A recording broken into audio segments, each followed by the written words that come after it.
සුබ දවසක් හැමෝටම. තිස් මොහොත් මානැල්ල. අද ගෙනල්ලා තියෙන ඇම්ප්ලිෆයර් එකක්. මේක ස්ටුඩියෝ ඇම්ප්ලිෆයර් එකක්.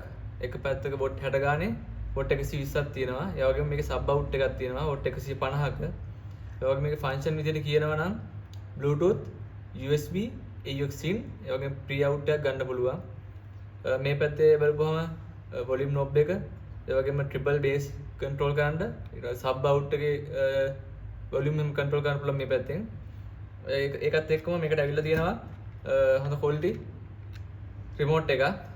මේකේ ඔක්කොම function තියෙනවා, EQ එක වෙනස් කරන්න පුළුවන්. ඒ වගේම මේකට එන්නේ AAA battery එකක් දාන්න තියෙන්නේ. ඊට පස්සේ මේකට input දෙන්න පුළුවන් volt 12 ඉඳන් 26 වෙනකන්. ඉතින් අපි මේක setup කරලා බලමු මේකේ quality එක කොහොමද කියලා.